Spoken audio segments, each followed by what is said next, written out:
Good evening, everyone. Welcome to tonight's live stream of Hurricane Melissa, Category 5 hurricane, folks, that you are looking at here on this satellite picture that you can see as it is spinning here just southwest of Jamaica. Still moving off to the northwest at about 2 miles per hour.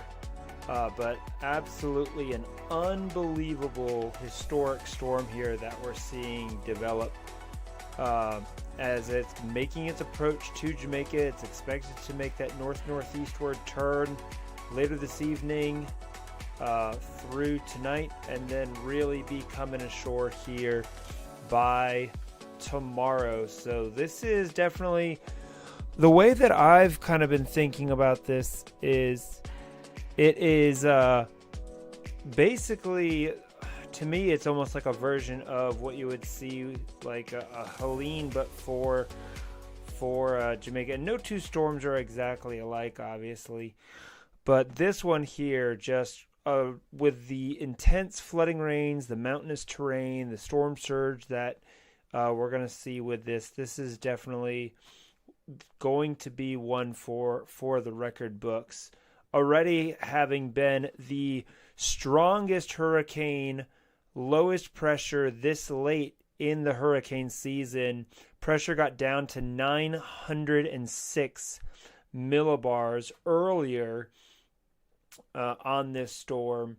So right now, I believe it's come up a little bit. Let's see here. As of the 8 p.m. advisory that came out, we are at 909. Yeah, we're at 909 millibars, 175 mile per hour winds, with this still moving northwest at 2 miles per hour. So Jamaica definitely already feeling the impacts of this storm.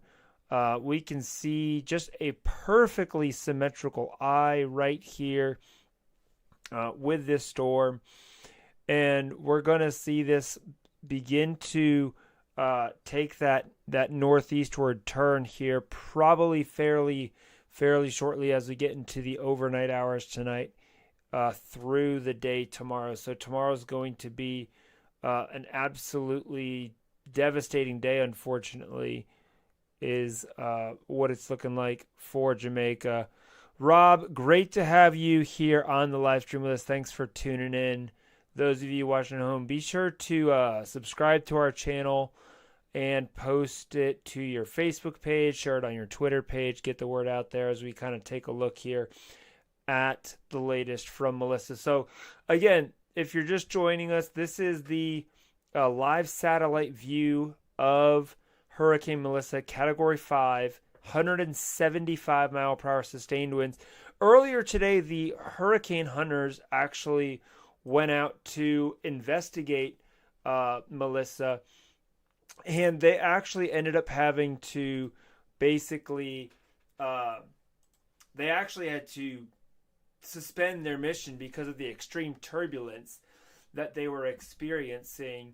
And so that just goes to show you just how powerful that this hurricane has been. You don't really see a hurricane hunter mission where they have to suspend it like that. But I've seen reports where they've had winds measured, some of the strongest winds in a hurricane, 241 mile per hour flight level winds, which is just absolutely insane. And when you're thinking about something like this coming to an island of Jamaica, the island of Jamaica is only about 160 miles across from left to right here.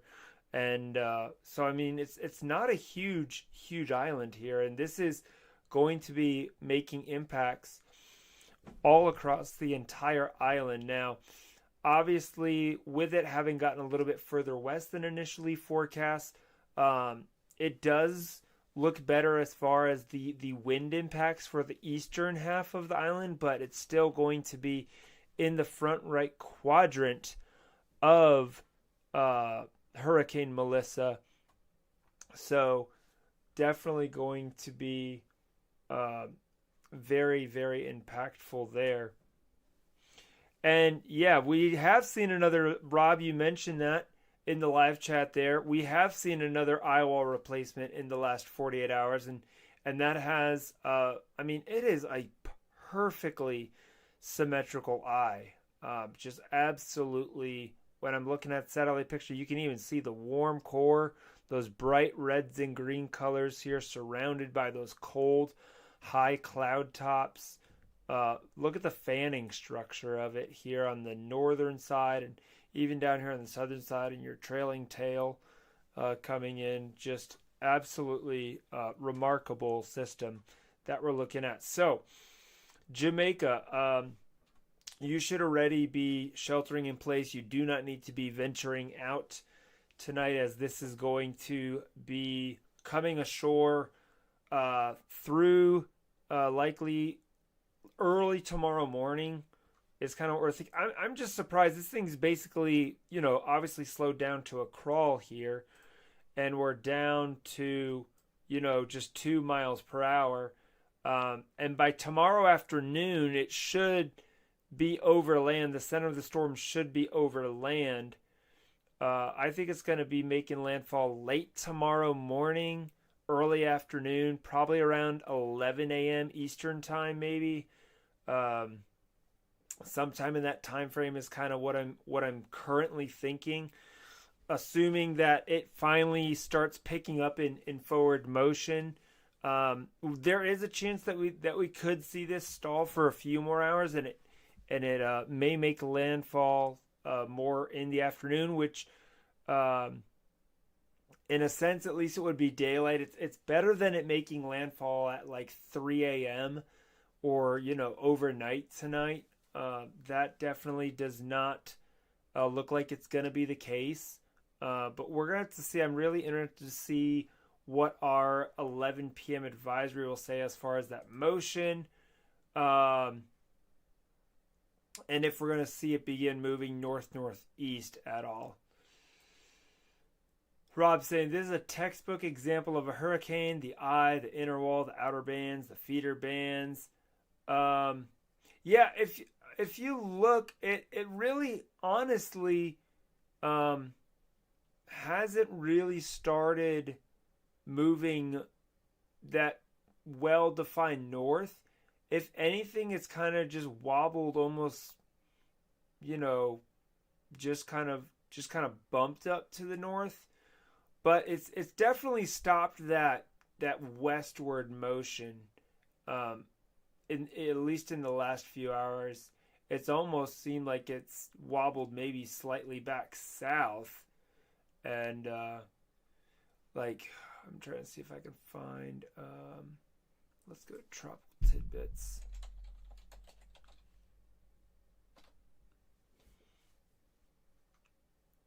I'll pull this up here for you guys. It's almost basically like Melissa's kind of, stalling out a little bit.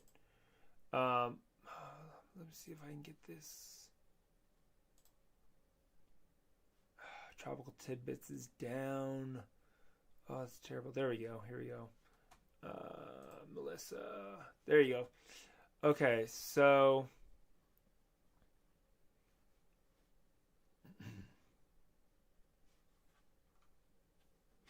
you can see too, obviously the winds don't expand super far out, 25 nautical miles basically on the northern side of the storm, and about 20 nautical miles on the southern side of the storm. But there's that satellite loop that you can see here. And so it's almost slightly in the last few frames, if you look, it's kind of almost just nudged back to the east. So I do think it is about to make that north-northeast curve. Because if you look at the grid lines here on this, and you kind of span the distance here, if you put your mouse right there, it's almost gone beyond it, and now just slightly started to come back east. So I do believe that by the 11 p.m. advisory, we'll start to see that. I think the 11 p.m. advisory may be honestly a near stationary movement or a northeast movement at like 1 mile per hour. Because it kind of, the last, I'd say, hour and a half, it's kind of stopped dead in its tracks in a sense. It definitely seems to have stopped moving westward. So now the question is, how far northeast does this come back in? Does this come in east or west of the Black River? Let's go to Google Maps real quick so we can kind of take a look at Jamaica here real quick. Let me pull this up. I kind of want to get to show you some things about what we're looking at here.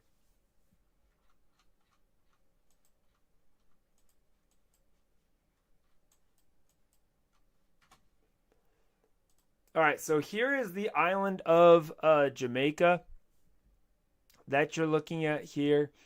So right here, this is the Black River that you can see. So that's kind of the current thinking, is for the landfall to be in this region, right in here.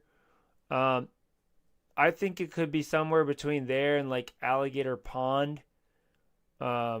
If it moves more northeasterly, earlier, has a bit more of a northeastward component, which would really bring currently the thinking is I think some of the worst surge would be right here around this Alligator Pond area, right into this coastal community.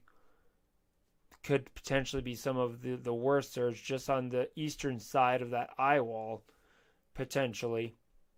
If it were to come in here on the Black River between Treasure Beach and over toward Alligator Pond, this portion of the coastline would likely experience some of the potential worst surge. If it does move more northeasterly and not as far northerly, it could be further east than that. Yeah, it's definitely, Rob, you bring up a good point. It literally, a couple of reasons why it's intensified so much is, number one, there have been no other hurricanes this hurricane season, in the Caribbean Ocean. This is the first one. So you have to think of all those months of heating and warming, those warm ocean temperatures that have been sitting there just baking for months, waiting for a storm to come through. So the energy supply for Hurricane Melissa, in that regards, it's pretty much had a monopoly on the warm waters of the Caribbean Ocean. Second thing is the wind shear environment has been just about as perfect as you could want for a hurricane landfalling tropical system. So that has allowed it to rapidly intensify. With this big trough that's going to be coming in and kind of finally kicking this thing off to the northeast overnight tonight into tomorrow, that is going to obviously be a big player with it as well. I'm seeing okay, here we go. Here's our aircraft recon data from that mission earlier. And you can see here, there was that flight path that they were taking here. This is as of 1:43Z. So, yes, this is as of about 10 minutes ago here that they're doing. You can see here's where the plane is right now. So yeah, 907. We got a 907 millibar reading on that. So this could, at the 11 p.m. advisory, it may come back down. As far as the pressure. The pressure of the 8 p.m. advisory was 909. We've seen, like I said, 906 earlier. So there is still a little bit of just slight fluctuations in the pressure. And that could be due to that completion of that eye wall replacement cycle that we've seen with this storm. Now, impacts for Jamaica are going to be uh, drastic. I mean, we're talking, you know, some places could see over 3 feet of rain, um, in addition to what they've already seen. So, I mean, some places have already seen just absolutely tremendous rainfall with this. And so we can see some of these places another over the next 3 days, um, you know, 20 to 30 inches of rain, not out of the question there for portions of central Jamaica, even over here into eastern Jamaica, 12 to 16 inches for some of those places as well. So the rain is it's been coming down already for about the past 2 days. So this is kind of why it has me concerned with a lot of the mudslides and the river flooding that's going to be exacerbated, especially once we start getting that push of water in along the southern coast as it makes its approach tomorrow. That's just going to just be completely devastating. And we can see here, let's zoom in. There we go. So they basically have it coming in here 2 p.m., basically just north of Black River here. This is where the center of the storm would be at 2 p.m. So that's kind of what I'm saying, kind of here east of Black River from Blunters over toward Alligator Pond. I think is going to be where some of the worst storm surge is going to be. Now, obviously, with this not being a U.S. landfall, that's why we don't see, for those of you that may not know this, when you're looking at something like here, like the National Hurricane Center and some of their different graphics, we don't see any sort of a storm surge forecast graphics in this. But if we come into the discussion, I think that they mention some of that. So let's kind of go over the discussion real quick. This is from earlier. We'll be getting a new one of these here in about an hour at 11 o'clock. I'm trying to see if they've... Yeah, here we go. Talking about after 18 hours or so, Melissa should turn northeastward with a slight increase in forward speed as that mid-latitude westerly flow becomes the dominant steering mechanism. Continued northeastward motion with significant increase in forward speed is expected from 36 hours, obviously, through the end of the forecast period as it comes across Cuba. On the forecast track center will be near over Jamaica later tonight or on Tuesday, which is definitely looking to be like on Tuesday. I don't think we're going to see this really start kicking up speed till probably sunrise tomorrow. Crossed eastern Cuba Tuesday night, early Wednesday, and then move near over the Bahamas, Turks and Caicos on Wednesday, and then get over toward Bermuda Thursday night. So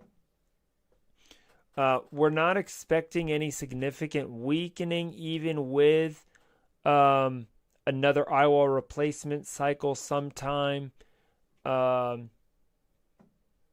during the next 12 to 24 hours. Well, obviously, we just had one. So we'll see if it can get another eye wall replacement cycle in before it makes a landfall here tomorrow.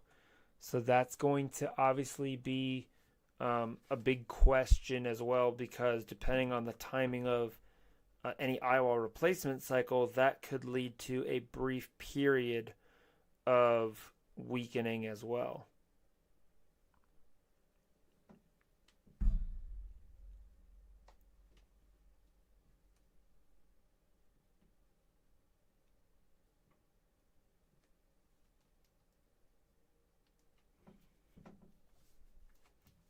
Yeah, I mean, this is just really, when I'm looking at this, I'm like, wow, I have not seen a Category 5 hurricane like this on satellite. It's not a huge storm, you know, as far as the size. Like I said, only about 25 miles on each side, 20 miles on the south side. of those wind radii coming out. Let's see what else we've got here.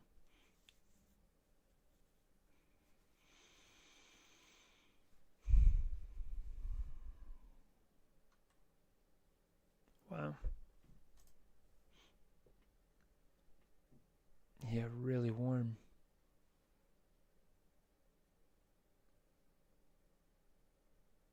See that warm core, 20 plus all the way up.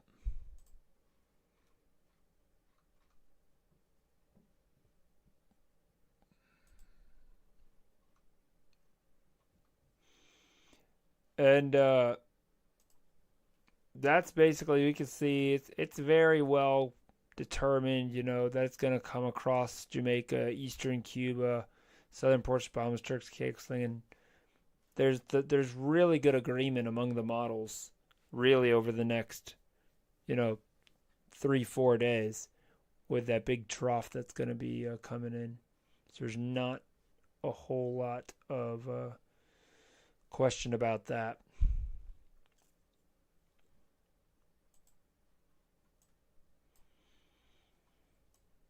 But really, I think some of the hardest hit areas as far as wind impacts, though, is really going to be from about Whitehorse through Black River here into like the middle quarters, La Cova, Santa Cruz, Mountainside, down toward here toward Treasure Beach. I think this area, that about 50-mile range, is about where you're probably going to have some of the hardest wind impacts with this. Probably even over close to Alligator Pond. I'm not sure how far it is exactly from Black River to Alligator Pond. Let's see here. Let's go directions to Alligator.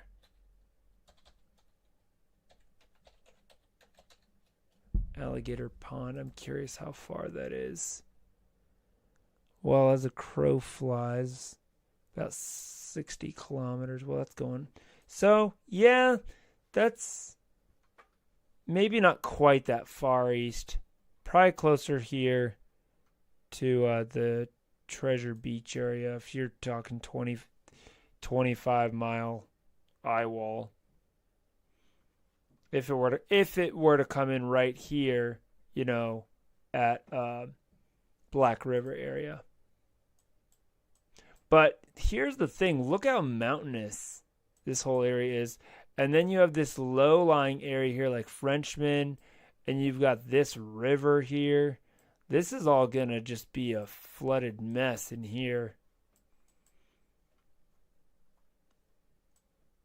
Where you got the Black River. And I don't even know what stream this is that's coming off the mountains here.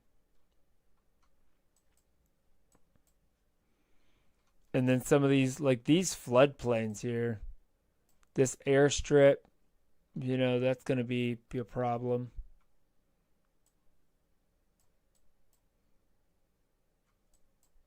In the different parishes.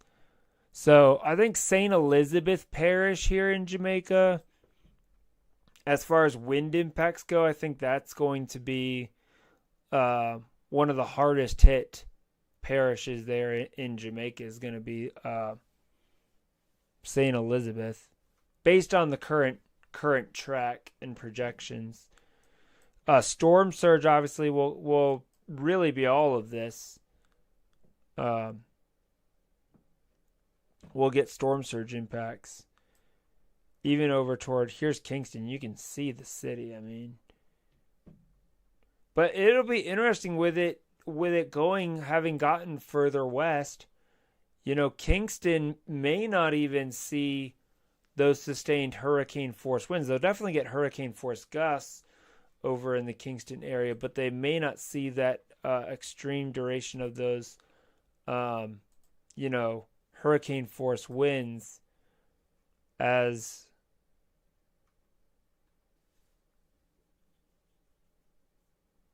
Melissa comes through. Hey Dan, great to have you on the live stream tonight. Taking a look here at Melissa.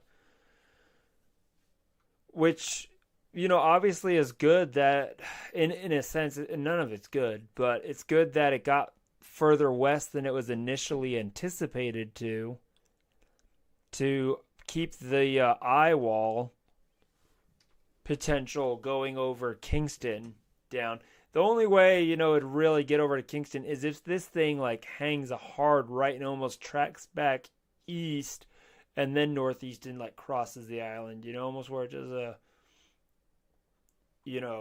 seesaw motion, kind of more northeasterly, and then kicks back north. But I don't think that's going to happen where it's going to bounce back, make a huge wobble of 30, 40 miles back off to the east. And yeah, it's definitely a monster for sure. I was taking a look here, Dan, at some of the topography here of Jamaica, and kind of getting to look at some of these different parishes. So here where the Black River is, this is the current thinking of where it's going to basically make landfall in and around that area, 20, could be 20, 30 miles east or west of there. All depends on the exact track. But this particular parish is a St. Elizabeth parish. So I think this is where the worst of the direct wind impacts will be. And I'm kind of curious to see how quickly this will be accelerating. Yeah, exactly. The eastern eye wall, that storm surge on the whole eastern half of the storm is going to be affecting more of the island now. Whereas if it had been more over here, the western half of the island would have really been all an offshore flow. Other than the northwest side, you'd have some onshore flow as it's crossing. But Dan, you bring up a great point there that there is going to be a lot more storm surge. Really, I think from Alligator Pond, Treasure Beach area, somewhere in there, I think is going to be the most intense storm surge. But then it's going to obviously spread all through Kingston, where you could have 10 plus feet of storm surge in pretty much all of the southern side of Jamaica during the day tomorrow. And if this thing, they've got it pretty much overland tomorrow afternoon at 2 p.m., and then really not kicking off of the mainland probably till, 5, 6 o'clock at night. If it takes a little bit longer for that forward motion to intensify, say it's closer to the 20 hour, 18 to 24 hour mark before we start seeing that forward motion, and it's kind of more of a slower crawl coming up, that's just going to exasperate problems. Yeah, exactly. You bring up another good point there, Dan. With the mountains of Jamaica, yeah, they are more on the eastern side of the island. Over here, basically on the Kingston East, are where some of the highest peaks are. Now you still have some, lower, hills over here on the northern, really across the northern side of the island, but not the, intense mountains like you do have over here on the northeast side of Kingston, up here near Albany and Blue Mountain and all of that. So, yeah, and going across Cuba, if it's coming over here, say Black River, and then coming across Cuba, the Cuba mountains you can see here again, more on the far eastern side. You got lowlands in this area. You do have some good mountains right here along the coast. There's a decent little mountain range right here, kind of on the southeast side of Cuba. But some of your higher peaks are going to be more over here in far eastern Cuba, and then more lowland here as you come up here toward, Holgun and that area crossing Cuba. It's more flat in that region. So if the eye, were to kind of maybe come in kind of more just on the lower side of these mountains and then kind of come across the lowlands here, it's not going to disrupt it quite as much as if it were to go more over eastern Cuba. Now, I will say if it comes in somewhere in this area and there's more land interaction overall, land interaction.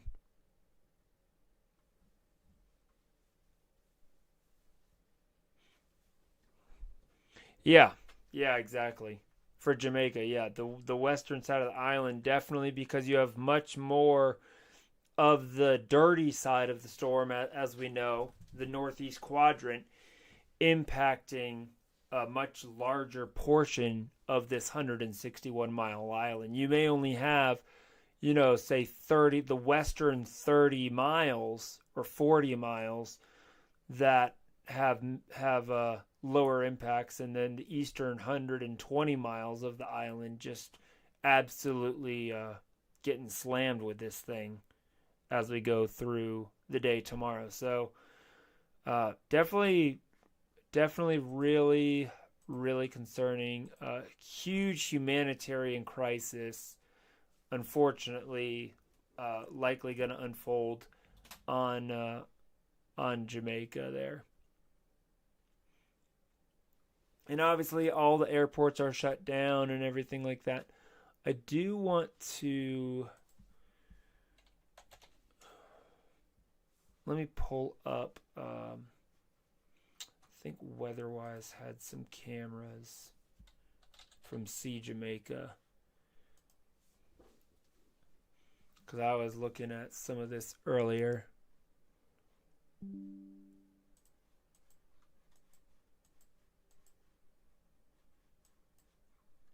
Yeah. Let's go to...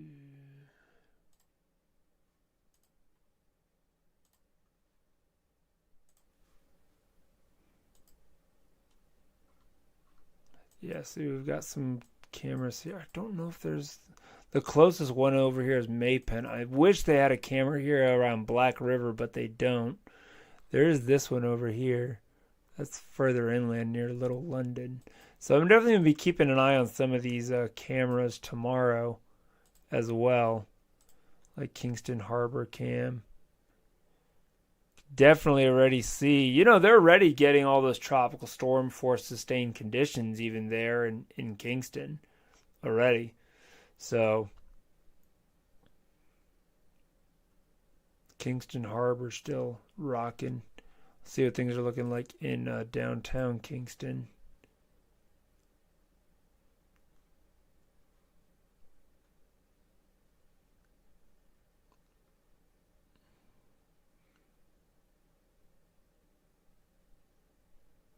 Yeah, exactly.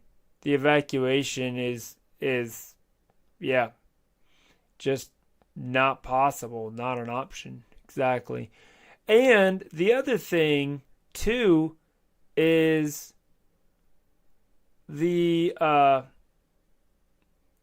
building codes there in Jamaica are not nearly the same as in the US. Now obviously some of their newer buildings are probably built better, but they just don't have the same infrastructure and codes that we have here in the US. So I think there's going to be a lot of structural damage even further away from the eye wall.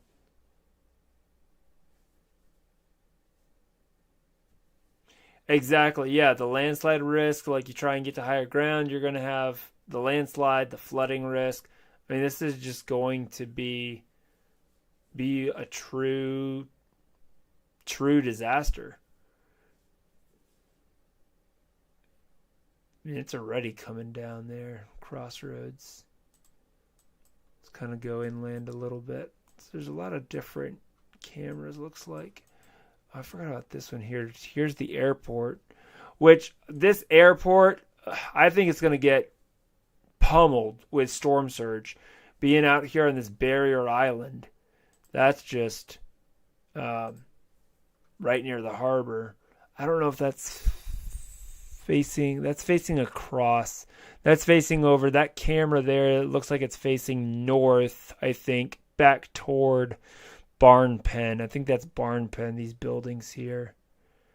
That's not facing down toward the airport. It's facing across the bay. But you can already see the wind picking up down here in this area.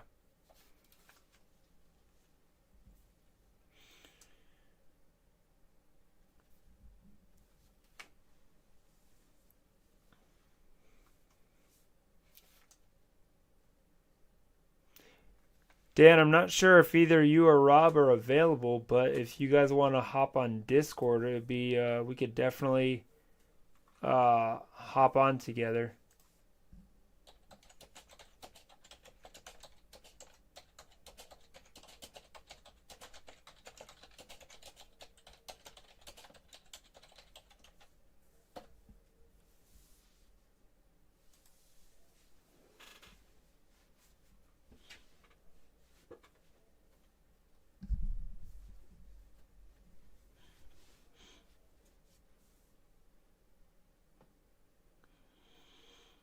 Yeah, we're still expecting a landfall, a west landfall. Yes, yeah, we're still expecting landfall, pretty much right here on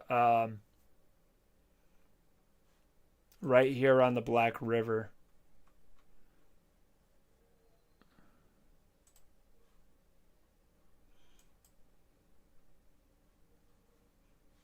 So here's the eye, as you can see, and there's Black River. So let me-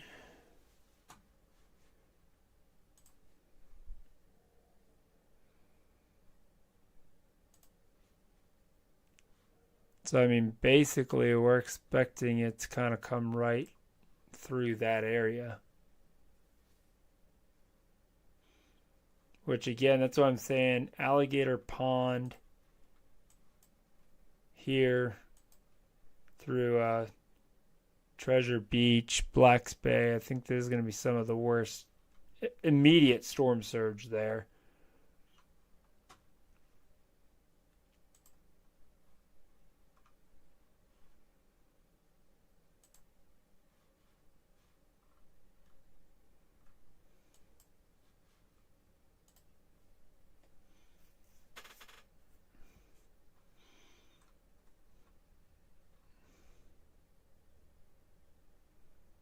Yeah, it's definitely look at the last few frames here of this. We're definitely starting to now see that northern northeastward nudge. I'm going to draw a line, a vertical line here real quick.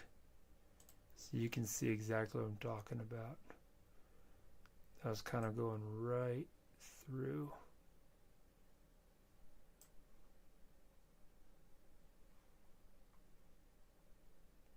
Just to kind of put it in perspective for you. Hey, good evening, Dan. Great to have you on the call here tonight, sir. Yes, sir. So let me share my screen here so you can kind of see it here. Uh,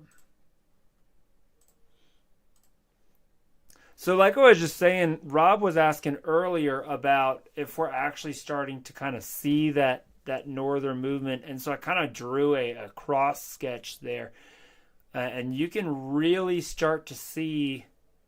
It's kind of almost it has slightly moved back east, and now it's definitely starting to move. You know, you can kind of see that northeastward movement in the last few frames there, really well with that zoomed in cross section like that.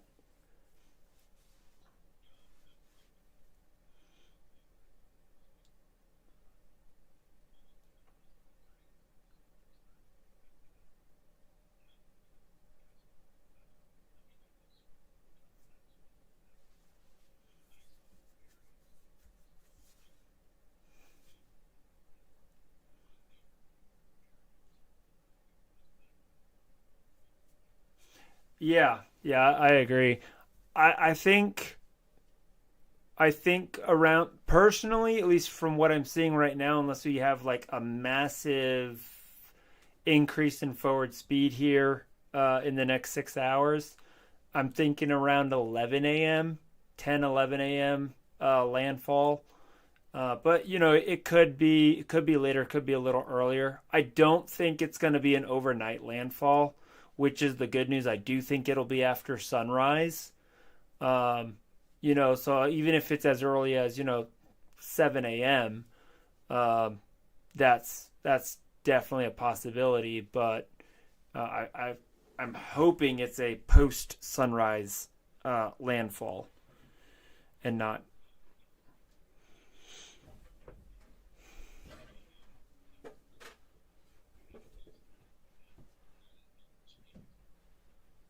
Oh, you're right. They are an hour east of us here in Eastern Time. Yeah. So, but I am kind of curious to see how quickly the forward speed on this storm increases.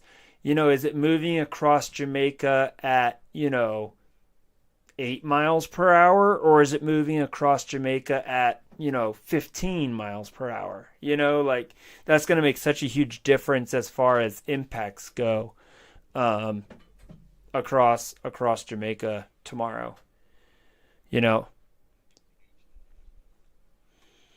or is it gonna still be crawling at 5 miles per hour, which would be absolutely worst case there. But I do think uh, St. Elizabeth Parish, at least from my current estimates, that and I'm trying to remember what the other parish is. Um, no,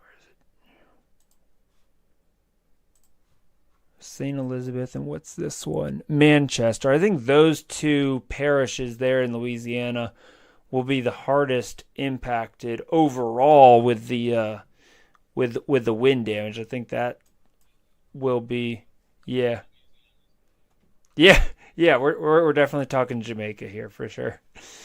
Um,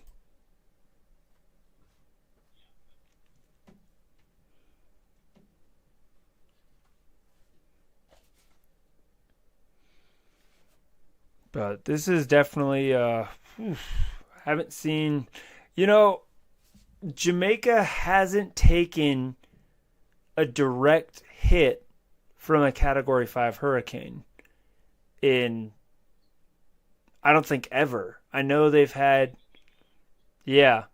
I mean, obviously before records that there may have been, but we didn't have the same classification, all that stuff. But they've had Category 3. I think was in '88. Was that? I think if I remember correctly, they had one hit in 1988. That was a Category 3. But still, like this, pretty much all these people groups and generations from the last 30 years have never experienced something like this. You know,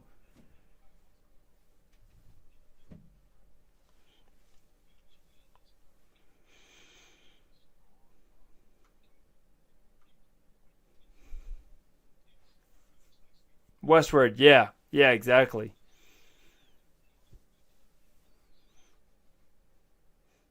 Yeah, it is really interesting because yeah, a lot of times they won't take that northern turn till they're across portions of the Western Caribbean, closer to the Cayman Islands. Then they'll come up here maybe across more central and western Cuba.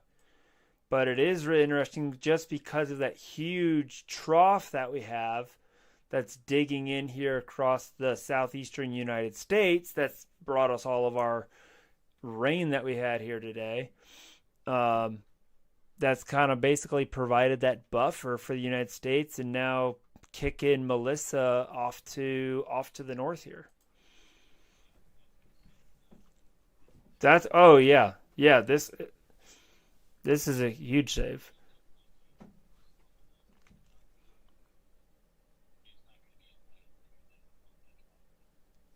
Yeah, I mean, it's places, especially places like, Havana and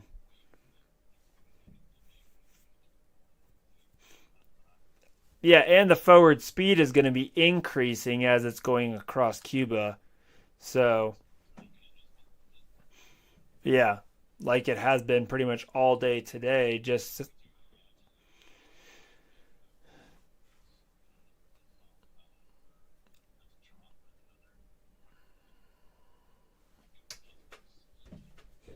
yeah. Oh, that would have been, I mean, it's already going to be disastrous, but that would have been just utterly devastating for, yeah, for sure. To me, I don't know if you were on here kind of when I started the stream, but I really see this as, Jamaica's, in a sense, like a worst case version of like something like Helene, you know, with because you really have everything with this, and it's basically a combination of the mountainous flooding, the landslides, mudslides that you're going to have, um, the storm surge along the coast. Um, you may get not get as far inland penetration because of the sea level change there near the coast. It's not like Florida or some of these really low lying areas where sea level is 3 feet or 6 feet for 4 miles inland or something like that. So in that sense, but the coast is gonna just be really really hit hard. Um, and the rivers, I think, especially some of the rivers, um, there's going to be a lot of damage along those rivers from all the rain coming down the mountain, and then there's just going to be such river flooding because all that water has to get back out, you know. So I think some of these, even these far inland communities along some of these river streams, stuff like that, um, are going to be hit pretty hard.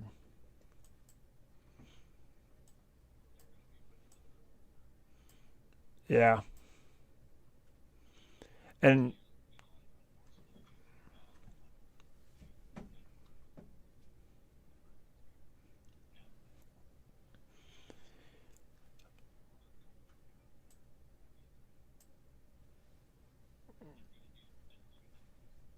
yeah, and infrastructure. Yeah,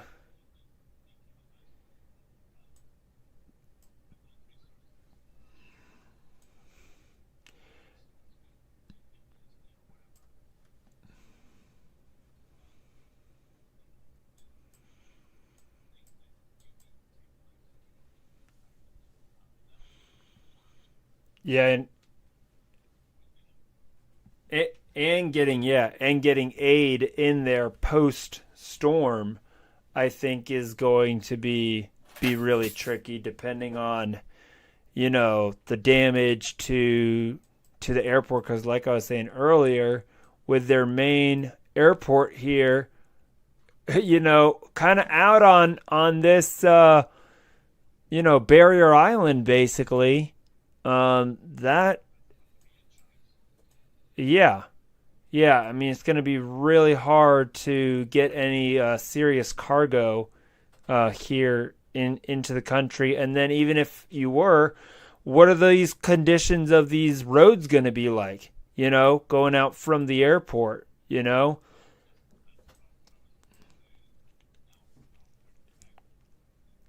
Yeah. How are you gonna if you can get supplies even into the airport if Melissa's storm surge literally washes away this road here, like cuts right through it, like we've seen some of these storms do before. Yeah, exactly. That can happen. Then how are you supposed to get anything, other than by boat, from from the airport actually to Kingston to then be distributed. Now there was another airfield that I saw, like a small air right here, this airstrip here, um, that might become kind of crucial that is on the mainland. But again, you know, look at the elevation of some of these places and how flat it is. You know, is this runway going to be under 2 feet of water? You know, and different things like that. So it is, and getting news out of there, you know, I think is going to be tricky. Now I know there are, I believe Jonathan Petramala is down there. I don't know. I think there was someone else, another storm chaser that is there in Jamaica. I'm not sure if Brandon Clement went down. I haven't even seen that, but um,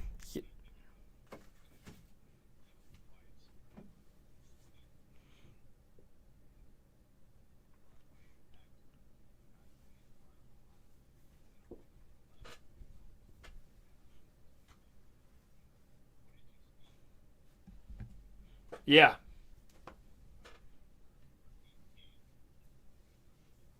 yeah, they're just gonna have to like airdrop, do a bunch of airdrops, basically. Yep.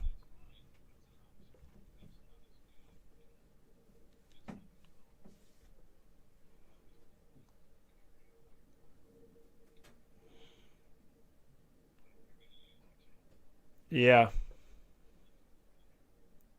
Yep. So I think you know, the rest of this week we'll see, you know, a lot of I hope that, you know, it gets covered, you know, by world news media and stuff like that, and attention actually does get brought to it, in the appropriate way, and they're able to get the help that they need, you know, in a reasonable time.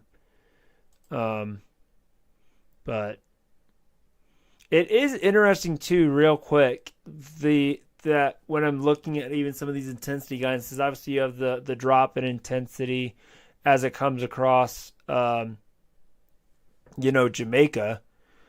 Um, but there's a wide gap here between the 24 and 30. Look how wide of a gap that is.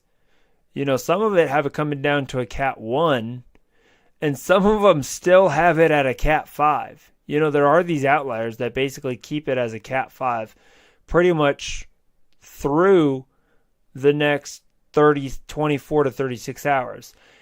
And so that's the other thing. I think some people, everyone's focused on the south side of the island, the south side of the island.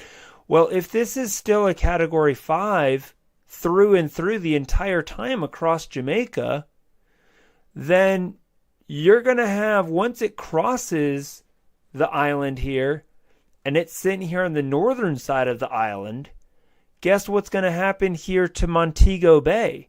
They're going to be right in that storm surge, exactly, storm surge number 2. So that's why it crossing here around the Black River, Treasure Beach, over to, if it crosses in this area where it crosses the island, and it stays as a Category 5, hopefully it won't, you know, hopefully it will weaken significantly.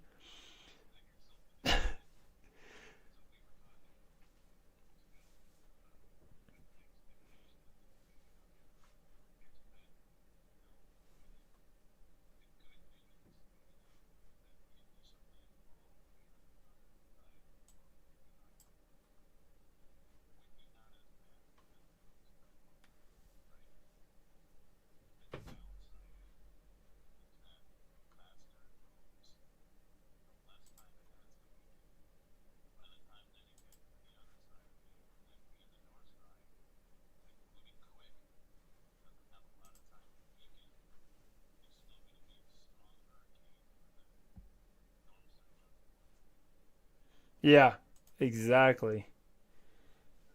Exactly.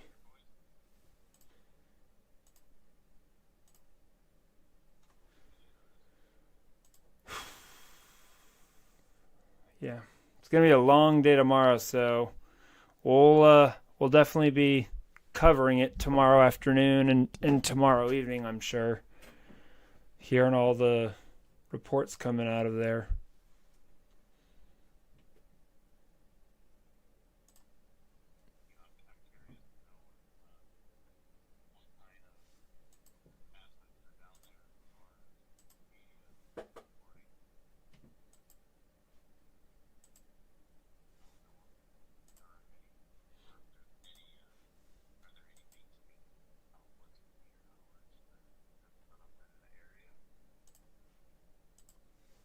Not that I'm aware of. That's the thing. I don't know what. I honestly haven't done a ton of research as far as what media actually is down there. Um, Yeah, just curious to get an idea on what kind of coverage we might have as that's happening. because I know I had seen. I've seen some stuff on YouTube.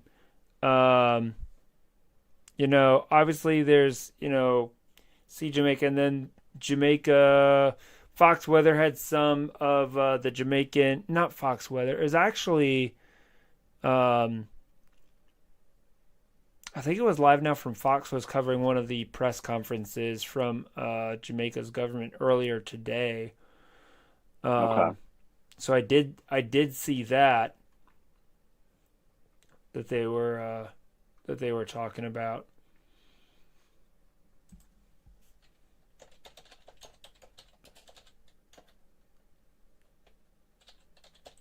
Well, we'll see what it does overnight and what it's looking like in the morning because around that early afternoon, like very late morning, early afternoon is when we're expecting that to make landfall, correct? Yeah, yeah. Yeah. So another 12 hours from now, we'll know a lot more. Oh yeah. I mean, yeah. 12 hours from now, it'll be knocking on their about to be knocking on their doorstep. I think Yep. Yep. so. It is going to be. See, I know. Who was this? Robert Ray. He was down there in Jamaica with Fox Weather. So, um, I'm trying to figure exactly where he's stationed at. I think he's in Kingston because he earlier posted a YouTube video of him and his I think like his apartment or whatever that he was in Kingston, but I think they're trying to move a little bit further inland. So I mean, assuming as long as they've got some Starlink or something like that, Yeah. they'll be able to get some news news coverage And out. my Guys, Jamaican geography isn't fantastic, but Kingston is on the southeast side of Yeah, the island, right? yeah, it's on the Okay. southeast side. that's correct. Rob, great to have you on tonight, sir. Thank you, thank you. Hello, Rob. What's up, Dan? Long time no talk. Yeah. Well, weather events bring us together. Yeah, they do. Especially historic ones like we're seeing here. Oh, for sure. So, Rob, I know earlier, have you seen kind of the? I mean, I've got the satellite view here pulled up with my little cross section. Yeah, You can clearly see that more. It's it is moving north, definitely, it is. but it's almost like it. Obviously, nothing ever moves in a straight line. It's No. kind of it like jogged to the east. Now it's almost like kind of jogged back to the north, almost north northwest. It's not due north. Overall, the Right. center of the storm though is further east, not much further east than it was, than at the beginning of this loop. But we do have Right. more of the eye in the northeast quadrant of my cross section there that you can see. Um, Yeah. so I do think I don't think it's going to get any further west than it is right now. Which if you keep No. keep drawing this cross section up, even if it just went due north, the far eastern side, sorry, far western tip would basically take on that eye wall, even if it Yeah. weren't to move northeast at all. Now, if it moves kind of more in that direction, if we get a true, say 45-degree northeastward motion, that would be much different. than something more along the lines of this. So, Right. which would bring it much closer to Kingston, Jamaica, and those areas. Oh, definitely. Like if it were not to come in here at Black River or come in here, say, east of Alligator Pond, there's that little airfield right there that we were looking at earlier, Dan. Yeah, that's right. I'm trying to see what other airfields that they have. They've obviously got the international. Is that the only other one? See, I'm thinking landfall anywhere from Alligator Pond to Savannah Lamar. Yeah. So you're kind of in. I personally, I mean, I'm thinking between here, Treasure Island over to Alligator Pond is kind of what I'm thinking. Yeah. I think it will. Personally, I think it'll be east of the Black River. I think if it came in at the Black River, that honestly will be terrible, especially when in just west of the Black River, because the Riverwoods is going to basically at that point, back up. It's just going to back that whole river up. And this whole area here would just be Hurricane Katrina flooded type thing all the way up here, well inland along that river. All those towns there along that river would just be completely decimated with the storm surge that would come in. So I think Black River would be a really bad landfall place for it. Alligator Pond, obviously, would be really bad right there along the coast. But in a sense, the good news is if it were it's a little bit more rural out here east in this parish versus what is that? I can't remember what it was. St. Elizabeth Parish seems a little bit more populated, at least closer to the coast. Than this parish here does. So, but regardless, and they're already getting rain bands through. So, I mean, it's kind of like, in a sense, it already has started. Oh yeah, no, it's been going on for a solid 24 hours, basically. Already. Yeah. I mean, they're already setting up for not a great situation here. And look at this huge burst here, even in just the last couple hours, right here. This little cluster. Right there. Yeah, I'm looking at that. That's going to be, coming on shore here pretty soon. That's going to come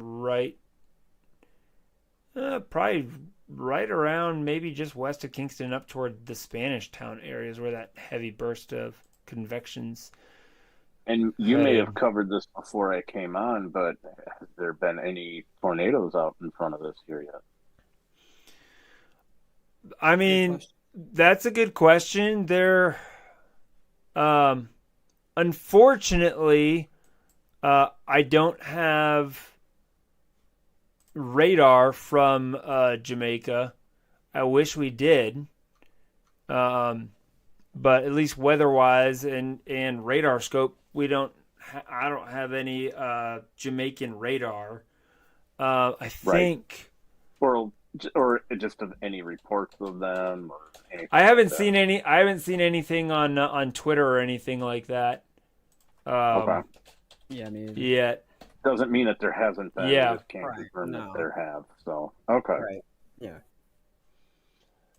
Here we go. Here's the Meteorological Service of Jamaica. Let's see if we can get this radar pulled up here.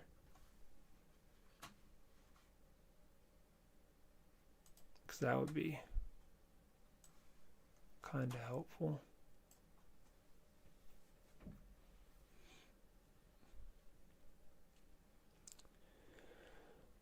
That's lovely.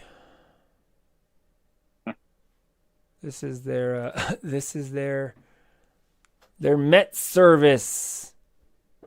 Jamaican Met Service. Well done. They might be having some server issues. That could be.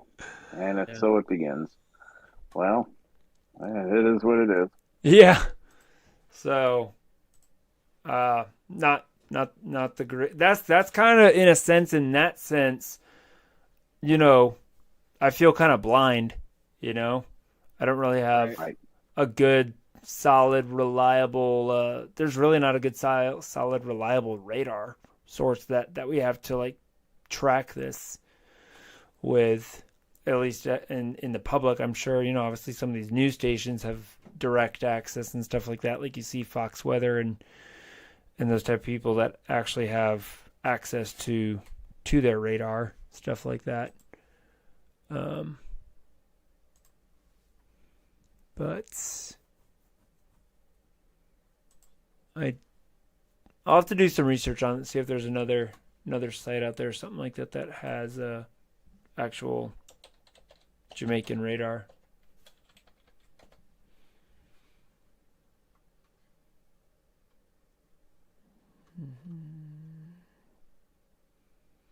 I wonder. I think once that Video blue. Let's see what this has. Does this?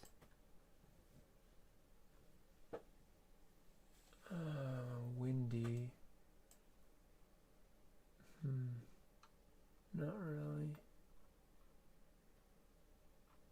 I mean, there's this, which is not great. Medio blue. Jeez. But it's just like drizzle, light, moderate, heavy, very heavy, and hail. Hey, look, there's some hail out here. The yellow. How about that? Look at that. Wouldn't surprise me. Have you seen some of the images of some of the lightning and stuff like that? No, I haven't. I haven't really had much of an opportunity to really take a close look at it at all until right about now when I saw you come on. Yeah. I mean, I've been about the same, but I'm like, all right, I've got to like actually get on here, and this is one for the record book, so I wanted to get to do a live stream and talk about it. So they're thinking landfall anywhere from like 7 to noon. Yeah, I mean, it's just going to depend on how fast the forward speed is, but they pretty much, at least we're about to have our 11 p.m. advisory come out here in just a few minutes. So I'm curious to see what the 11 p.m. has to say. Still showing 8 o'clock. Yeah, I remember you were saying earlier that it's either going to be like stationary or it's going to be northeast. Northeast, I mean. Yeah, I think it won't be stationary. I mean, from that, I think they're gonna have the motion almost as north, maybe northeast, but it's not gonna be like west anymore. It might be like north at like 1 or north at 2 or something like that. It almost did like a loop-de-loop in a way. It kind of has when you look at the satellite imagery. It almost went Look like, at the size of that eye, though. My It's a big eye. well, yeah, all that eyewall replacement cycle, it like doubled in size basically from when it was that little pinhole eye. Yep. Now it's expanded.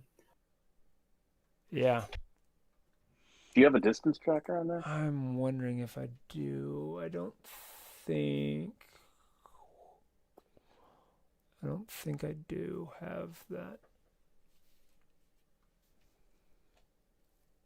Measure, let's see here. Oh, there you go. Yeah. We're at about 16.3 miles. I was going to say at least 10, just by how referencing the size of the island versus what I could see from the eye. I was going to say at least 10 miles. Yeah, so we're looking at about a 15, 16 diameter eye. Oh wow. I mean, that's pretty impressive. That is, for sure. Yeah. Maybe closer to like 15.5. I go blue to blue, that light blue to light blue. And let's go north to south, see if it's a little bit bigger. No, it's pretty dang close to perfectly symmetrical. Like maybe like 2 to 3/10 of a mile difference. So I mean, look at that. That's incredible. Yeah. I mean, it is almost a perfect circle.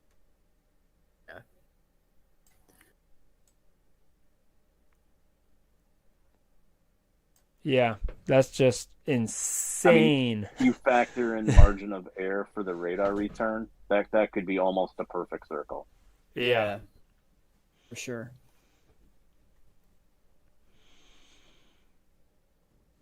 Whew. Yeah.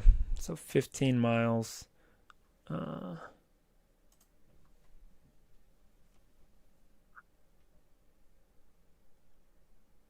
Man, I love having the drawing so you that can. last frame kind of looks like it did go west just a little. Yeah, that's what I was thinking. It's yeah, it's like kind of come right back, just slightly west, like maybe a mile west. But it's probably going to zigzag a little bit, but it's going to start taking that northeast turn. You can tell it already has from your crosshatch already. So Yeah, definitely exactly. making its way as expected. Gonna take some jogs, of course. Yeah, I mean, if you look at the track, it's had all sorts of wobbles in it, getting to where Oh, it yeah. is as it's kind of wobbled west northwest west. You know, even the little west southwest as it's kind of Yep. gone past past Jamaica. So Really, after Jamaica, it's gonna start getting faster because of the trough, right? yeah, once it catches the trough, it's gonna really start picking. I mean, I think once it's here around Cuba, it's gonna be probably close to 15 to 20 miles per hour moving Yeah. at that point. So, but I'm just curious to see, you know, again, just how quickly does it move across Jamaica, you know? Right. Because, I mean, that's this here that you're looking at, this is just an hour and 10 minutes, you know, so that's literally as much as it's moved in an hour and 10 minutes. That You is know? not a lot. That's what I'm saying. You know, it's moved like, it's 3 miles moved, an hour? yeah, like two, maybe three. Yeah. Wow. Let's go back to, let's measure we'll measure on the southern side of the eye wall. Let's do, oh, no, not draw. We want measure. We had some severe, kind of off topic, but we had a little bit of severe weather here today. Oh. Yeah. Mostly north of me. Had a little cluster come down from the northwest of Tampa.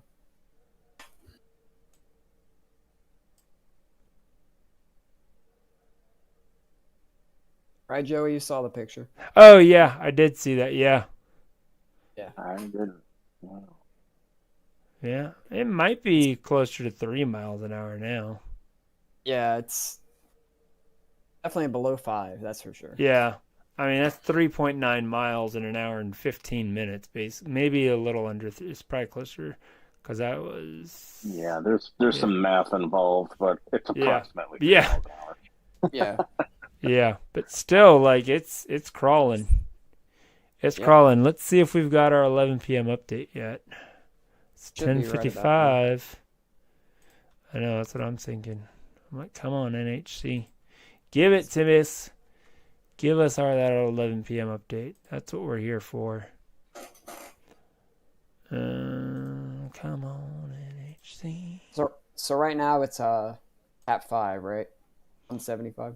Yeah, 175. Wow.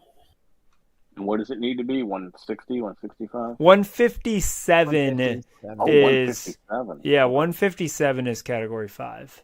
So That's as long as comfortably a category 5. oh yeah, Yeah. yeah, it's I- definitely comfortable. Yeah.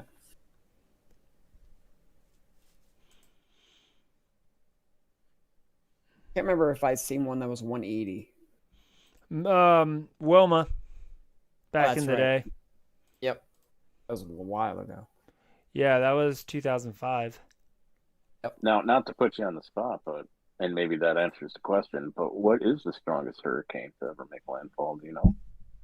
To ever make landfall? Well, Wilma was the strongest hurricane in the Atlantic Basin ever recorded. because its pressure got down to, I think it was 896. It was Something like that. yeah. It was very low. How long ago was Wilma? That was in 2005. It was Twenty the years. Okay. yeah. Oh, that's the same year as Katrina. Yeah, Yep. it was the same year as it was later that year. It was in October too. It was about the same time of year, end of October. 882. Yeah, Wow. That's what it was. Okay. yeah. And this one's definitely one of the lowest I've seen since I studied weather. Yeah, the peak wind was 185. But when it hit us in Florida, it was just a category 3 with 120-mile-per-hour winds. Oh, that's right. You were in Yeah, LA, right? I was in Miami. Yeah. Yep. That was the I remember worst. That was the telling me. worst hurricane I personally have experienced. So, all right, let's see here. Come on, NHC. Give us our 11 p.m. advisory. Just post it. Just do it. Stop delaying. It likes to do that when it's like a anticipated update. Yeah. Seriously.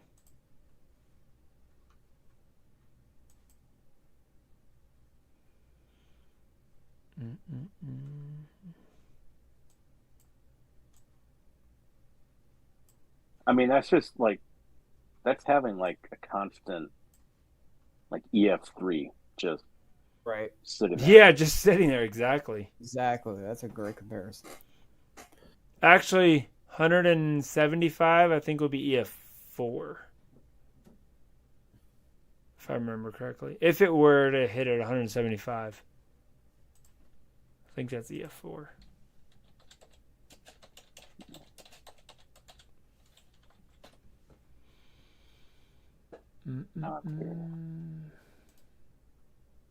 Yeah, it would be EF4. EF4 is 166 to 200. Okay. So I So- lowballed it. It's like having an EF4 just sitting there. Yep. Yeah, imagine an EF4 tornado hitting your house for like 6 hours. Joey, Yeah. public advisory, the text is there, but I don't know if the code is. I Let's just checked on my see. phone. Yep, there's a public advisory. So we're at 175 still. Pressure's down to 903. So we have come back down. And it is moving north-northeast at 2 miles per hour. So there we yeah, go. close. Yeah. Hey, I was right on my 2. I said 2, Rob. You did. You did. I didn't think that would go 1, but I could see them doing 2. So, Yeah. 240 kilometers southwest of Kingston and 530 southwest of Guantanamo. So, tropical storm warning. No watching hurricane. warning What- changes. Can you repeat the pressure?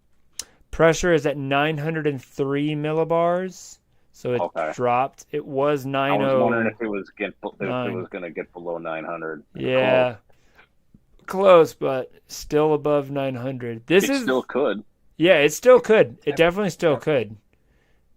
It hasn't yet, but it does have the potential to. I mean, maybe the 5 a.m. advisory, it'll be like 899 or something like that, you know? I don't think it's going to get as low as Wilma did. I don't see it getting down to 882. I could No. get it. I could see it getting close to Milton. Milton was 897. Yeah. Yeah, that's what I'm saying. I can see it 897, 899 somewhere in there. I think That's what I'm thinking. I Yeah. think it could. How Yeah. much of effect as if it's gonna? How much of an effect would once daybreak makes heating up again before making landfall? Would that be enough to affect pressure or not really? Not a ton, believe it or not, with these I didn't think hurricanes. Now is honestly the time that nocturnal and because the warm core system, you'll see them kind of blow up here and have these bursts. They were actually having one right now when I'm looking at the looking at the satellite, look at this, like right in here, like this bright white pocket of thunderstorms here on the northeast side. Yeah. Oh, let me go get out of my measures. There was a larger You know, expansion off to the east of there that you like, pointed out earlier. Yeah, exactly. Like, so we're having, like, we've got that guy right there. We also have,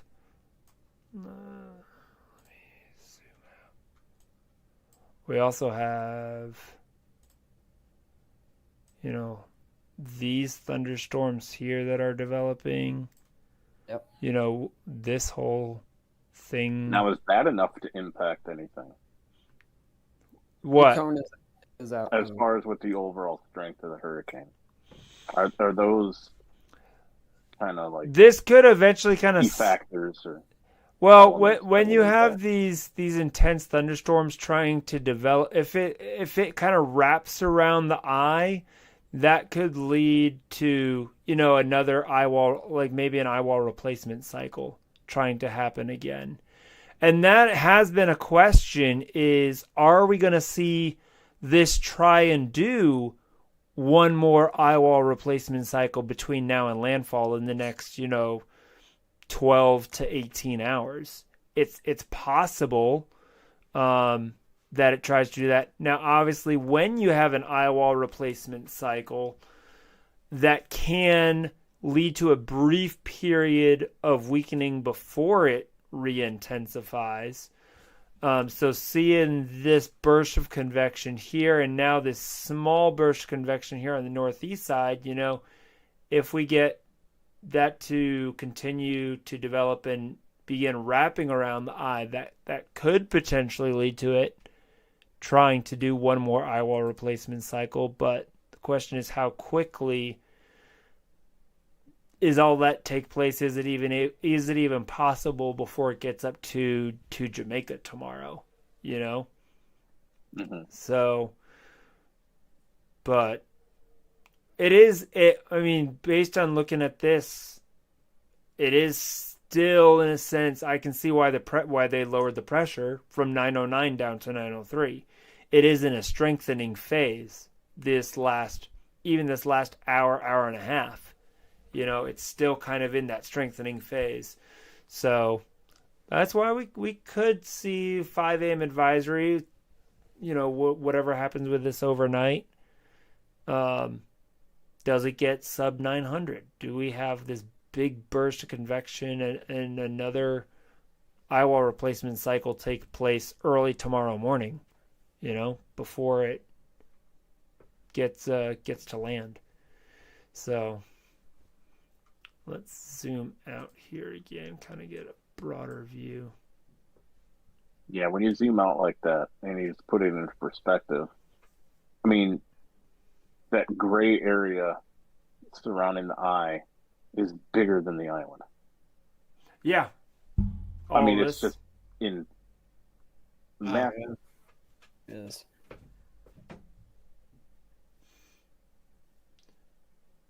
Yeah. Now, I want to see real quick. I'm curious how the wind field has changed on this last update. Let's take a look at that. See what they're saying.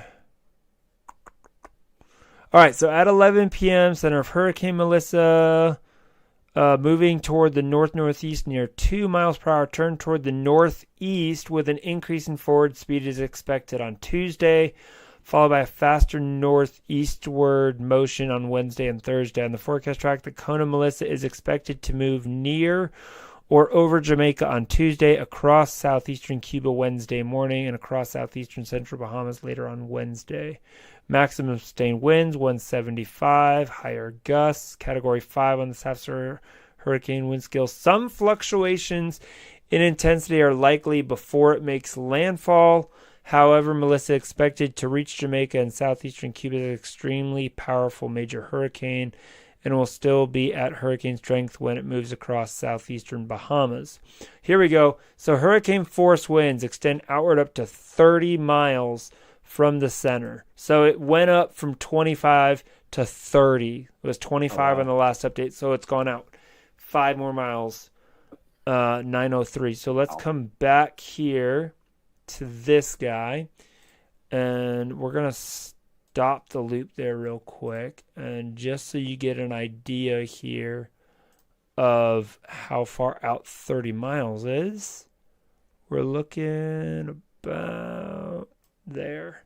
That's about how far out roughly Now, those can you hurricane zoom force out just a winds. little bit? Yep.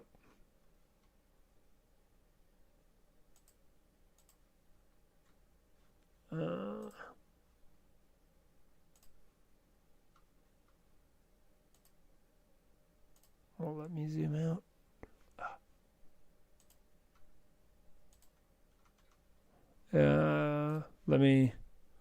It won't let me zoom out while I have my measuring tool on. Okay. Hold on, this is what I'm gonna do. I'm gonna zoom out real quick and then we'll do it again. Yeah. Just enough to get, yeah, that'll work. And let's come back here. Draw. Nope, we want measuring. Here we go. Let's try and get this right. And well, actually, really, you have to think 30 miles from the center. So 30 miles from the eye wall. The eye wall, we said, was 15 miles. So we actually need to go, if we're going from the dead center, we need to go about 37 miles. Because you have to account for that. So hurricane force winds are about roughly that much. That's 38, but Okay. Now go back to Alligator Bay or wherever it was that you thought was going to make landfall. there's Alligator Pond. Sorry. Okay. Yeah. Now do a distance tracker of 37 miles from there once. See what that looks like. Okay. So let's grab our. Yeah, like zoom out a little bit. Yeah, Yeah. there you go. Maybe you'll see the Alligator Pond. It's basically right there on that county line. Yeah, it's pretty much right there. Right where those parishes meet, I think. Yeah. We're really close to it. So let's go 37 miles.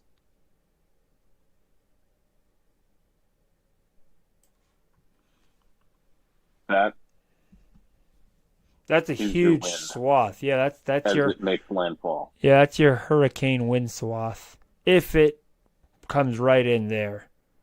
You know? Right, but it'll give you an idea. Yeah, exactly. So even like the western, almost over here towards Spanish Town, pretty much up, as it were to cross. Yeah. It makes it almost all the way to the other side of the island. Yeah, Yeah. it's a good That's chunk. incredible. That's a good chunk of the island too. It's like more than 40%. That's probably about Yeah. 60% of it. Yep. And there's nothing to say that what if this wind field expands another 5 miles? That's right. I mean, you never know. So let's say we go, let's zoom out real quick. Let's throw another 5 miles on here. From there. Now we go to 42. Look how much closer to Kingston that gets it. From Definitely.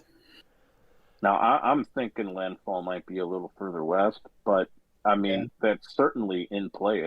That's a plausible scenario. even right if it's, if it's Black River, let's say, and let's say that wind field between now and that's then half the island. spans 42. There's 42. Yeah, basically the whole western that's half half. of the island.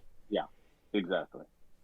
And really, it actually is more than half because you have to think about the way that it's moving. You have to draw your line northeast as this wind field moves, Yep, that's right.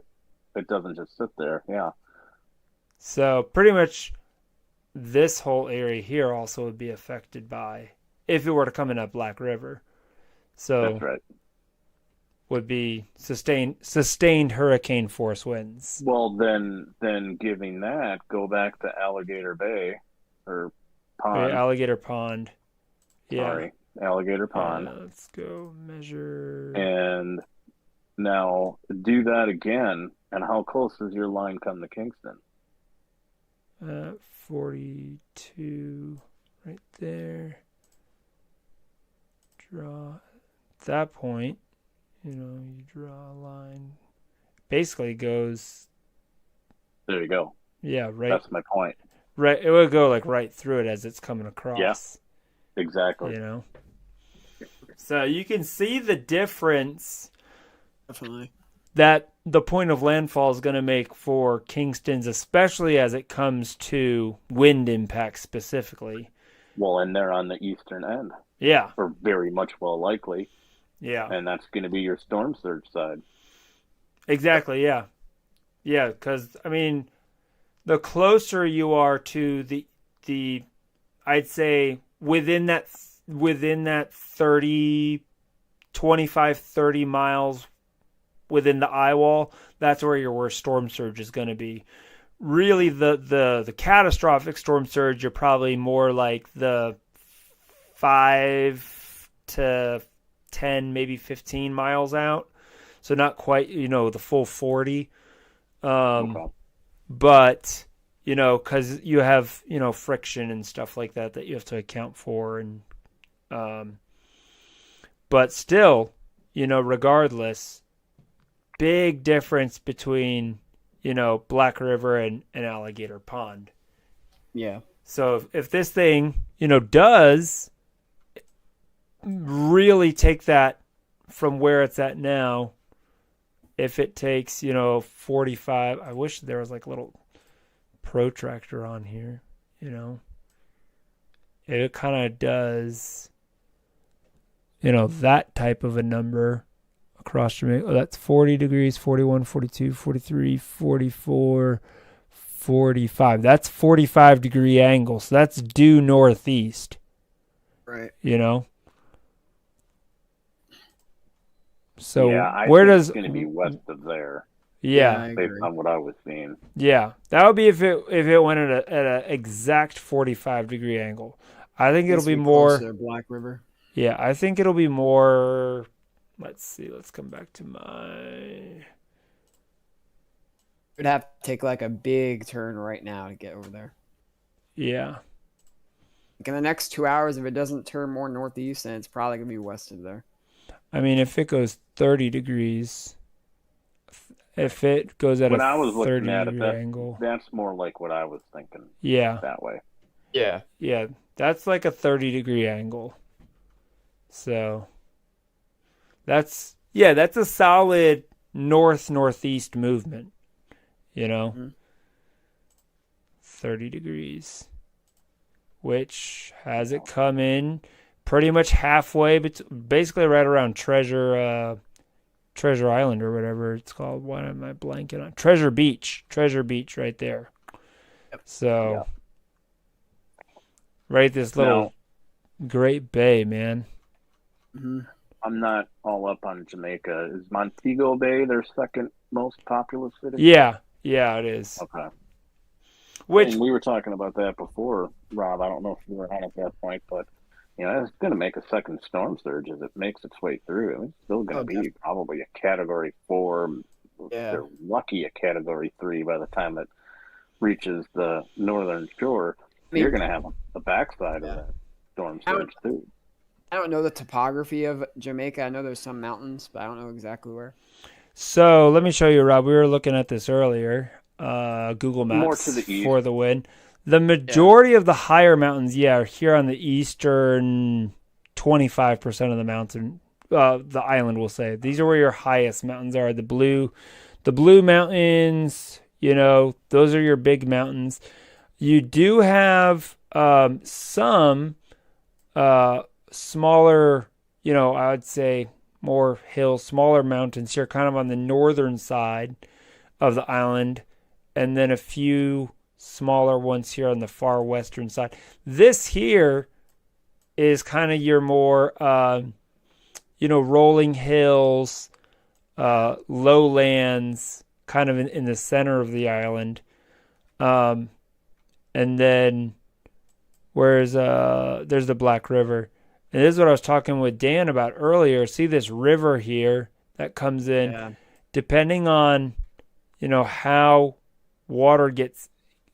If the eye wall is over here and you're on the eastern side of the eye wall in the Black River, you'll have all this water being forced up this river, and all this is just going to be a huge floodplain. I mean, obviously nothing's really there, thankfully, in this area that we know of. I mean, there's this little town here, Cataboo, that could kind of get hit pretty bad. But then you have this river here, and you have to think about north. You've got these hills and mountains, so the water's trying to flow off the mountains, and you've got water coming in from the south, So this town, Black River, go somewhere. Yeah, it's all got to go somewhere. Exactly. So that's why I think that town, Black River, could be pretty bad. And then even some of these more remote towns like Frenchman, these areas, I think are going to be, these farming communities and stuff like that. Bamboo. There's another airstrip, Holland airstrip right there.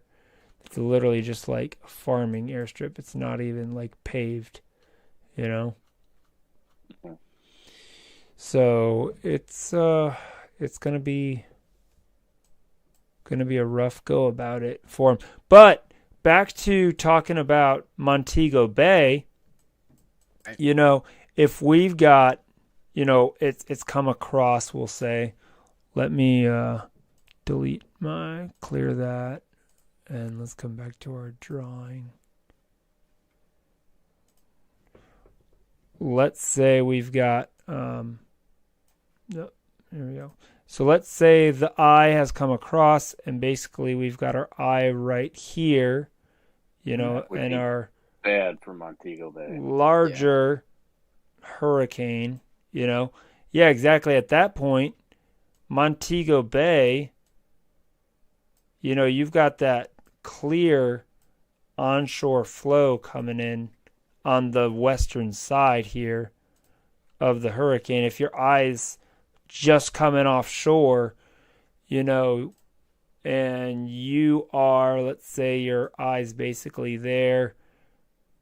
Yeah, you're basically right in that 30, 35 mile range, possibly from the center of the storm, just off to the west. So that storm surge easily could be, 10, 15 feet in that area. And then like this area here, Falmouth, that could, and this little bay here, that would be just completely decimated. Yep. By storm surge on the northern part of the island.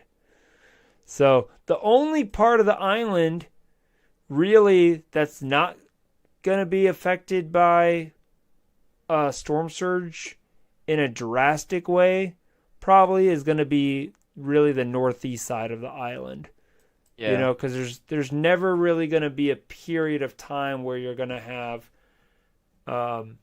you'll have a little bit of onshore flow when it's down south of here. When you have, it's kind of south and you've got, the bands coming in. So, but it's not like it's, Port Maria maybe is probably going to get some storm surge. And obviously the eastern side here of the island will have like direct onshore flow as the hurricane's basically, say it's sitting down here, you're going to have that more eastern flow, but it's still not going to be, 20 feet out here on the eastern side. It might be, 4 to 6 feet or something like that. Maybe a little bit higher on the northern side while it's coming in, if you get 60, 70 mile per hour winds up there. But I mean, I'd say a good 70%, 80% of the island is gonna have. Gonna be not in a great way. Not in a great way, yeah. Where are those two boxes that just popped up? I think it's just updates on the hurricane warning. Yeah. Gotcha. Yeah, it's just the updated hurricane warning information 11:20. Offshore water forecast. Seas given as significant wave height, which here we go. Average height of the highest 1/3 of the waves. Wow. Maybe more than twice the significant wave height. Caribbean from 15 to 18 north and between. Overnight, here we go. East winds 40 to 45 knots, increasing 50 to 60 knots late. That's literally what we were just talking about, those easterly winds on the east side of the island. So yeah, seas 19 to 28 feet in northwest swell. Well, that's on the other side. Yeah. 1 nautical mile or less. So yeah, that's what increasing.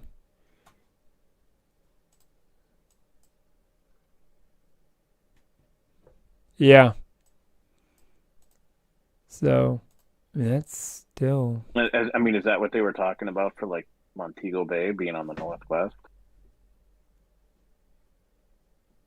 Or is it referencing something else? Well, they have it broken down into quadrants. I think I was down here on this one, on this one. Okay.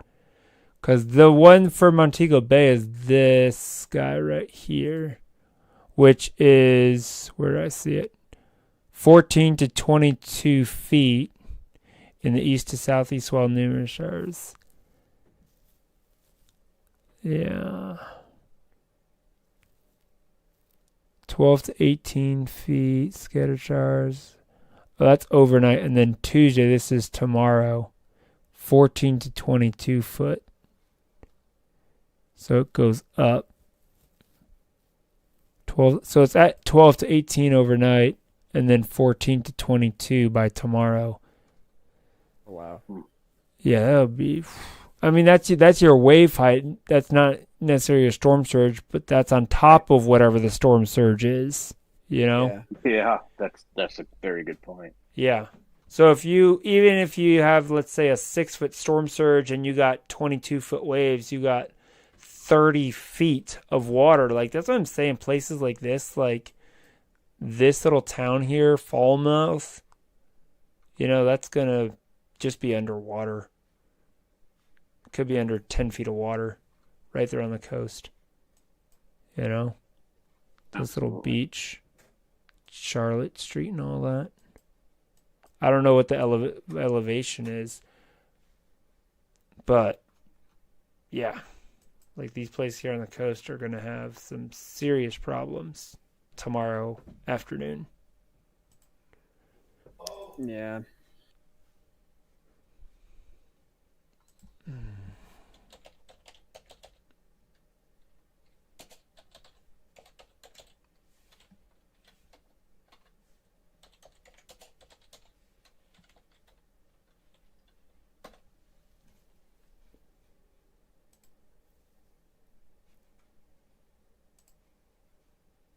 Yeah, there's just nowhere to go. Here's your elevation map. So, yeah, I mean, we're talking, where were we?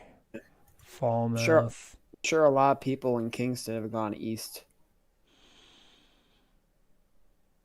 Yeah, I mean, but like before you were on, I mentioned Florida as an example. If it gets that bad, you always have the option of, go and get on the other side of the state, or even move up north into Georgia or whatever. You have options. You can at least get out of there. Right. It's a different island. situation. Where are you gonna go? I mean, you can see there's some 3,000 foot mountains here. They're in central, and then over here we're talking. That's what I was looking at. Yeah, I was thinking eastern. Yeah, there's the eastern. Here's obviously meter. You just basically multiply it by 3. Easiest conversion. So you're looking here. Some 6,000 foot peaks, maybe a little bit higher on the northeast side of Kingston. But a lot of this area here you can see is, I wish you could low and flat. Does it? Oh, look at that. It actually does 14 meters. So what is that, like 40 feet? 40 feet above sea level? Wow. So that's what I'm saying. If you have 22 foot, if you have a 15-foot storm surge, let's say, and then you have 20-foot waves on top of your 15-foot storm surge, that's where you're going to have so much problems. What's Montego Bay? Let's see here. Montego Bay, 6 meters. Yeah, so see the difference between Kingston and Montego Bay. Major difference in elevation there. So flooding there in Montego Bay could just be disastrous. Yeah. And then here in Falmouth, 5 meter. We're talking 15 foot. So we're talking, 22 foot waves. It's just going to be. You don't got a whole lot of elevation to protect you there. 3 meters. There's a low lying spot right there. Yeah. So it is pretty interesting though, this little topographic map. 0 meters, that's basically right out sea level right here on the pier. Right on the pier, yeah. Yeah, like that whole little strip there's just gonna flood. There's the port, 5 meters. So that's kind of interesting map there, little topography map. It is. Yeah. Sure. It teaches people about it too. What are you on there? It's just this topographic.map.com website. Oh, well, there you go. So, simple enough. And just found Jamaica, and that is kind of nice though. It is pretty neat. Because you can zoom in really close and just click on it.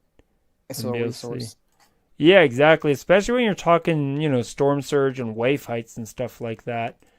You got to be able to. Sorry, I didn't even have it. I'm going to go over this again real quick for our viewers that are watching. So this is the topography map that we were just talking about for Jamaica, talking about storm surge. So here's Kingston that you can see here. And, we can see kind of here in the downtown Kingston area, you can see a pretty quick shift here for, the topography. Right along the coast, though, we're at about 9 meters. So you're basically,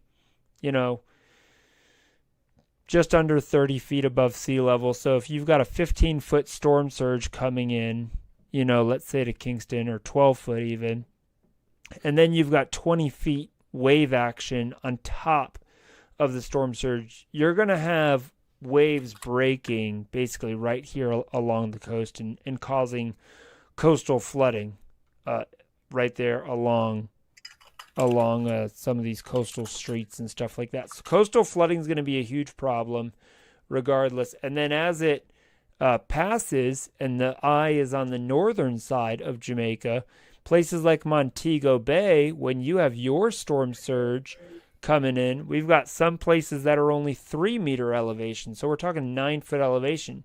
Well, if you've got an 8 to 10 foot storm surge, you're already almost a foot underwater. And then if you have, say, 12 to 18 feet of wave action on top of that, how far inland does that get? I mean, there's 30 foot right there, So some of these, street markets and stuff like that could easily, that's 15 feet right there, could easily be under a couple feet of water, potentially, But it just goes to show us how elevation and timing, topography, how it all plays a role. And then you also think about, we were talking about the mountains. You can see we've got some over here in eastern Jamaica. We've got some mountain peaks that are over 6,000, 7,000 feet tall. Yeah. And so all this water is going to flow if you're on the south side, similar, like I was talking about earlier, to like something like Helene, where you have all this rain that's been falling here for 2 days already, where they've had all that across portions of Jamaica. I'm curious if we have radar estimated rainfall at all. I don't know if we will because we don't actually have any radar here, but no, Um, yeah. That would be nice if I could see what the radar estimates of rainfall already across the area has been.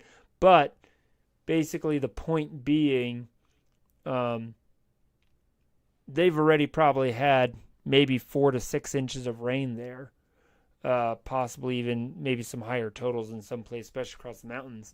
So everything's already well saturated. And we get another Oh, yeah. 20, 30 inches tomorrow.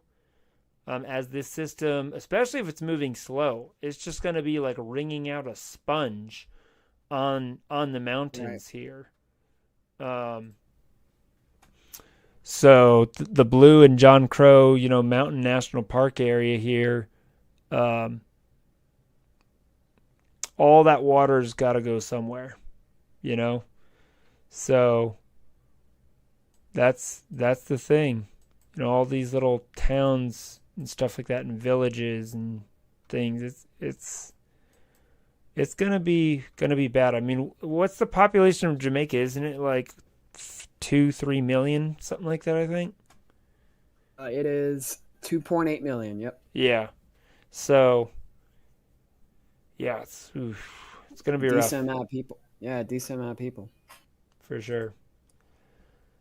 So, we've got a long next 24 hours, ladies and gentlemen. That's what we've got to work with. So, quick recap. As of the 11 p.m. advisory, still 175 mile per hour winds. Pressure is down to 903 millibars. 903 is what we're at. And it is now moving off to the north-northeast at 2 miles per hour. So, and we are still seeing intensification.